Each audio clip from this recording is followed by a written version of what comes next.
బెంగాల్లో ఈవీఎంలలో అక్రమాలు జరిగినట్టు ఆరోపణలు వచ్చిన 15 పోలింగ్ కేంద్రాల్లో శనివారం రీపోలింగ్ జరుగుతుంది.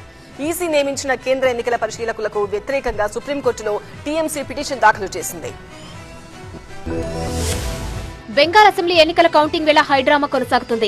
అక్రమాలు జరిగినట్టు ఆరోపణలు వచ్చిన 15 పోలింగ్ కేంద్రాల్లో రీపోలింగ్ నిర్వహించాలని కేంద్ర ఎన్నికల సంఘం ఆదేశించింది. శనివారం 15 కేంద్రాల్లో రీపోలింగ్ జరుగుతుంది. ఈవీఎంలో పార్టీ సింబల్స్ పై టేప్లు అతికించిన చోట రీపోలింగ్ కు ఈసీ ఆదేశించింది. కేంద్ర ఎన్నికల సూపర్వైజర్లపై సుప్రీంకోర్టును ఆశ్రయించింది టీఎంసీ. కేంద్ర ప్రభుత్వ ఉద్యోగులు మాత్రమే కాకుండా బెంగాల్ ప్రభుత్వ ఉద్యోగులను కూడా సూపర్వైజర్లుగా నియమించాలని టీఎంసీ కోరింది. టీఎంసీ పిటిషన్ ను గురువారం కోల్కతా హైకోర్టు కొట్టేసింది. టీఎంసీ పిటిషన్ ను శనివారం ఉదయం సుప్రీంకోర్టు విచారిస్తుంది. బుధవారం జరిగిన రెండో దశ పోలింగ్ లో మమతా బెనర్జీ మేనల్లుడు అభిషేక్ బెనర్జీ పోటీ చేస్తున్న డైమండ్ హార్బర్ ప్రాంతంతో పాటు మగ్రహట్ పశ్చిమలోని పలు బూతులలో ఈవీఎం బటన్లు టేప్ తో కప్పి ఉంచినట్లు బీజేపీ ఆరోపించింది. పలు పోలింగ్ బూతులలో కమలం గుర్తు కనిపించకుండా చేసి ఓటేయకుండా అధికారులు అడ్డుకుంటున్నారని బీజేపీ ఆరోపించింది.